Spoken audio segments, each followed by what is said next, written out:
Hello student, তোমরা কেমন আছো? আশা করি তোমরা সকলেই ভালো আছো।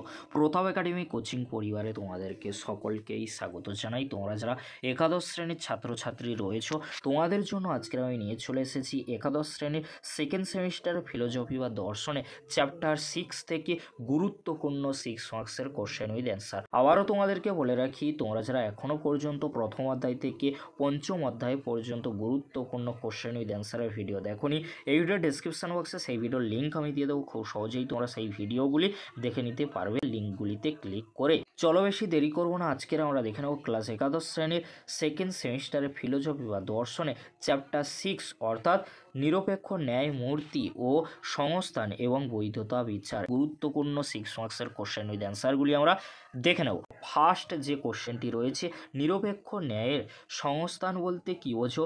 ন্যায়ের বিভিন্ন সংস্থানের পরিচয় দাও। কোশ্চেন উইথ অ্যান্সারগুলি তোমরা দেখে নাও। যদি তোমাদের কোনো বুঝতে অসুবিধা হয়ে থাকে অবশ্যই তোমরা কমেন্ট বক্সে কমেন্ট করে জানিও। আর তোমাদেরকে বলে রাখি, নিরপেক্ষ ন্যায় অত্যন্ত গুরুত্বপূর্ণ, যেহেতু এখান থেকে 6 মার্কসের কোশ্চেন একটি থাকবে, অবশ্যই তোমাদেরকে লিখতে হবে। আর তোমাদেরকে বলে রাখি, 6 মার্কসের কোশ্চেন এখানে দুটি থাকবে, দুটির মধ্যে তোমাদেরকে একটি লিখতে হবে। কেন বলছি? কারণ একটি বৈধতা বিচার থাকবে, একটি কিন্তু সিম্পল তোমাদেরকে কোশ্চেন দেওয়া হবে।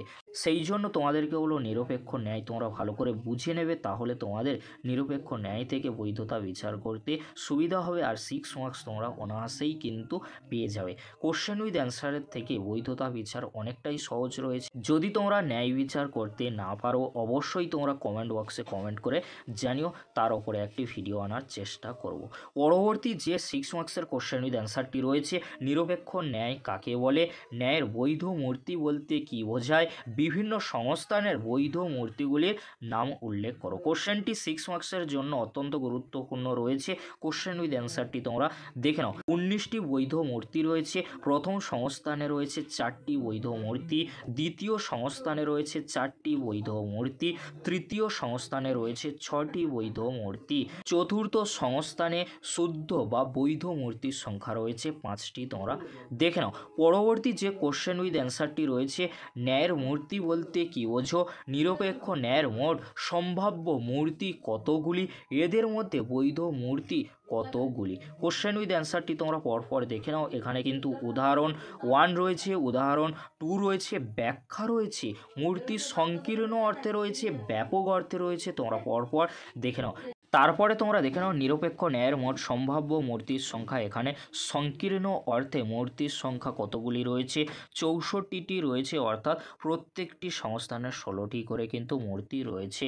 4টি সংস্থান রয়েছে, 4টি সংস্থানের 16টি করে, অর্থাৎ 64টি মূর্তির সংখ্যা কিন্তু রয়েছে। তারপরে তোমরা দেখে নাও, ব্যাপক অর্থে মূর্তির সংখ্যা কয়টি রয়েছে? 64 × 4 অর্থাৎ 256টি রয়েছে। বৈধ মূর্তির সংখ্যা তোমাদেরকে বললাম, বৈধ মূর্তির সংখ্যা রয়েছে 19টি। প্রথম সংস্থানে রয়েছে 4টি, দ্বিতীয় সংস্থানে রয়েছে 4টি, তৃতীয় সংস্থানে রয়েছে 6টি, চতুর্থ সংস্থানে রয়েছে 5টি। মোট বৈধ মূর্তির সংখ্যা রয়েছে 19টি। তোমরা ভালো করে দেখে নাও। পরবর্তী যে কোশ্চেন উইথ অ্যান্সারটি রয়েছে, নিরপেক্ষ ন্যায়ের বৈশিষ্ট্য বা স্বরূপ বা প্রকৃতিগুলি লেখো। এখানে কিন্তু বৈশিষ্ট্য, স্বরূপ বা প্রকৃতি রয়েছে। তোমরা ভালো করে এই কোশ্চেন উইথ অ্যান্সারগুলি রেডি করবে, কারণ এই কোশ্চেনগুলি এক্সামে আসার সম্ভাবনা প্রবল থেকে প্রবলতর রয়েছে। পরবর্তী কোশ্চেন উইথ অ্যান্সারটি তোমরা দেখে নাও। নিরপেক্ষ ন্যায়ের বৈধতার নিয়মগুলি লেখো। নিয়মগুলি যদি তোমরা না জানো তাহলে নিরপেক্ষ ন্যায়ের বৈধতা বিচার তোমরা করতে পারবে না। এখানে কিন্তু গুরুত্বপূর্ণ 5টি নিয়ম রয়েছে। এই 5টি নিয়ম তোমরা যদি ভালো করে পড়ে রাখতে পারো, মনে রাখতে পারো, বৈধতা বিচার তোমরা অনায়াসেই কিন্তু করতে পারবে। তারপরে তোমরা দেখে নাও, সিদ্ধান্ত বের করার নিয়ম রয়েছে। কারণ কেননা যেহেতু এই শব্দগুলির আগের বাক্যটি হবে সিদ্ধান্ত, সুতরাং অতএব কাজেই, তাই বলা যায় যে ফলত নিশ্চয়ই বা কাজেই, এই শব্দগুলির পরের বাক্যটাই হবে কিন্তু সিদ্ধান্ত। তোমরা ভালো করে দেখে নিও। বৈধতা বিচারের যে নিয়ম রয়েছে, সিদ্ধান্ত চেনার নিয়ম যে রয়েছে, এগুলি করলেই অবশ্যই তোমরা বৈধতা বিচার করতে পারবে। আর এই কোশ্চেনগুলিও কিন্তু তোমাদের সিম্পল কোশ্চেন হিসেবে আসতে পারে। দুটি অপশান থাকবে, 6 মার্কসের জন্য বৈধতা বিচার করো, আর তোমাদের থাকবে সিম্পল কোশ্চেন। দুটির মধ্যে যে কোনো একটি তোমরা অনায়াসেই কিন্তু উত্তর লিখে দিতে পারবে, কারণ আজকের এই ভিডিওর মাধ্যমে যে কোশ্চেনগুলি আমি বলছি এই কোশ্চেনগুলিই কিন্তু হুবহু তোমরা এক্সামে কমন পেয়ে যাবে। পরবর্তী যে কোশ্চেন উইথ অ্যান্সারটি রয়েছে, নিরপেক্ষ ন্যায়ে সাধ্যপথ পক্ষপদ এবং হেতু পদের কাজ লেখো। পক্ষসাধ্য হেতু তোমরা ভালো করে দেখে নাও, কারণ কোশ্চেনটি এক্সামে আসার সম্ভাবনা প্রবল থেকে প্রবলতর রয়েছে। তোমরা কোশ্চেন উইথ অ্যান্সারটি ভালো করে দেখে নাও। তারপরে তোমরা দেখে নাও পরবর্তী যে কোশ্চেন উইথ অ্যান্সারটি রয়েছে, অব্যাপ্য হেতু দোষ কাকে বলে। অব্যাপ্য হেতু দোষ সম্পর্কে তোমরা পরপর দেখে নাও। কোশ্চেন উইথ অ্যান্সারটি কিন্তু 6 মার্কসের জন্য অত্যন্ত গুরুত্বপূর্ণ। পরবর্তী যে কোশ্চেন উইথ অ্যান্সারটি রয়েছে তার আগে তোমাদেরকে বলবো অব্যাপ্য হেতু দোষ ভালো করে তোমরা রেডি করবে 6 মার্কসের জন্য। পরবর্তী যে কোশ্চেনটি রয়েছে তোমরা দেখে নাও, অবৈধ পক্ষ দোষ কাকে বলে, অথবা এই কোশ্চেনটি অনেক সময় ঘুরিয়ে আসতে পারে, অবৈধ পক্ষ দোষ কখন হয়। উত্তরটি তোমরা কিন্তু দেখে নাও, এখানে কিন্তু উদাহরণ রয়েছে, যুক্তিটির আকার রয়েছে, তোমরা ভালো করে দেখে নাও, ব্যাখ্যা রয়েছে, ভালো করে তোমরা দেখে নাও। পরবর্তী যে কোশ্চেন উইথ অ্যান্সারটি রয়েছে, অবৈধ সাধ্য দোষ কাকে বলে। তোমাদেরকে বলে রাখি, একটি অব্যাপ্য হবে, দুটি অবৈধ হবে, তোমরা কিন্তু এটা অবশ্যই মাথায় রাখবে। হেতুর ক্ষেত্রে কি হয়, অব্যাপ্য কিন্তু হয়, হেতুর ক্ষেত্রে কি হয়, অব্যাপ্য হয়। আর পরবর্তী যেগুলি রয়েছে সেগুলি কিন্তু অবৈধ কিন্তু হবে। দোষগুলি রয়েছে যেমন অবৈধ পক্ষ দোষ আর অবৈধ সাধ্য দোষ, এটা তোমরা দেখে রাখবে। এবারে তোমরা দেখে নাও অবৈধ সাধ্য দোষ কাকে বলে, অথবা যে কোশ্চেনটি রয়েছে অবৈধ সাধ্য দোষ কখন হয়। কোশ্চেন উইথ অ্যান্সারটি অত্যন্ত গুরুত্বপূর্ণ রয়েছে। পরবর্তী যে কোশ্চেন উইথ অ্যান্সারটি রয়েছে, চতুষ্পদ ঘটিত দোষ কাকে বলে, অথবা এই কোশ্চেনটি অনেক সময় ঘুরে আসে, চারিপদ ঘটিত দোষ। অর্থাৎ চারিপদ অর্থাৎ 4টে পদ হয়ে যাচ্ছে। দেখো, নিরপেক্ষ ন্যায়ের 3টি পদ রয়েছে, পক্ষসাধ্য হেতু প্রত্যেকটি দুবার করে ব্যবহার হবে। সেই দুবার করে না ব্যবহার হয়ে যদি 4টি পদ হয়ে যায়, মনে করো পক্ষসাধ্য হেতু আরও একটা পদ চলে এলো, তাহলে যখন চলে আসবে তখন কি হবে, চারিপদ ঘটিত দোষ কিন্তু ঘটবে, তখন চতুষ্পদ ঘটিত দোষ ঘটবে বা চারিপদ ঘটিত দোষ ঘটবে। কারণ 4টি পদ কিন্তু চলে আসার কারণে নিরপেক্ষ ন্যায়ের যে বৈধতার নিয়ম রয়েছে সেই বৈধতার নিয়মটি কিন্তু লঙ্ঘন করবে, অর্থাৎ 4টি পদ চলে আসবে। তোমরা উত্তরটি ভালো করে দেখে নাও। কোশ্চেন উইথ অ্যান্সারগুলি অত্যন্ত গুরুত্বপূর্ণ রয়েছে।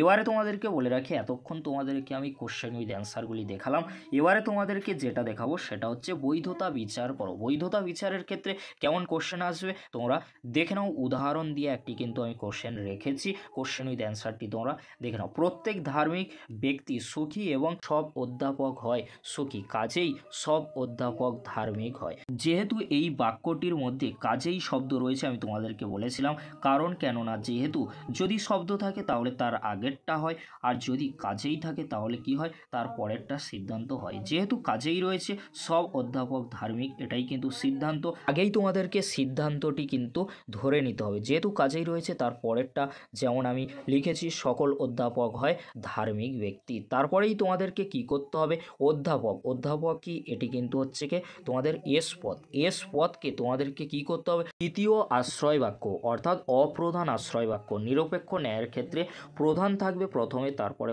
অপ্রধান, তারপরে সিদ্ধান্ত। অপ্রধান আশ্রয় বাক্যে সবসময় এস পদ কিন্তু বসবে। এস পদ তোমরা যদি না বসাও তাহলে নিরপেক্ষ ন্যায় তোমরা কিছুই শেখোনি।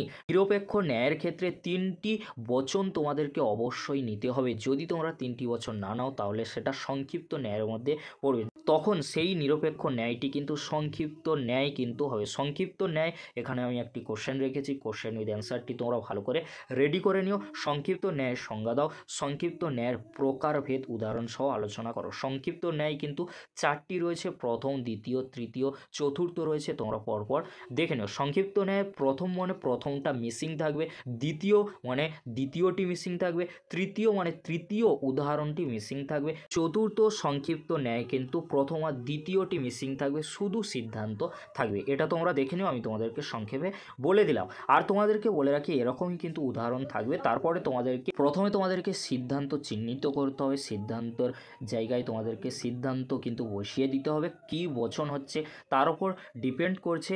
যদি তোমরা সংস্থান বা মূর্তি ও মূর্তি পাও, অবশ্যই তোমাদেরকে কোন সংস্থানে কোন মূর্তি সেটি তোমাদেরকে লিখে দিতে হবে। এই ছিল আজকের আলোচনা। যদি ভিডিওটি হেল্পফুল হয়ে থাকে অবশ্যই ফ্রেন্ডদের কাছে বেশি বেশি করে শেয়ার করে দিও। যদি তোমাদের কোনো বুঝতে অসুবিধা হয়ে থাকে অবশ্যই তোমরা কমেন্ট বক্সে কমেন্ট করে জানিও। ভিডিওটি দেখার জন্য তোমাদেরকে অসংখ্য ধন্যবাদ।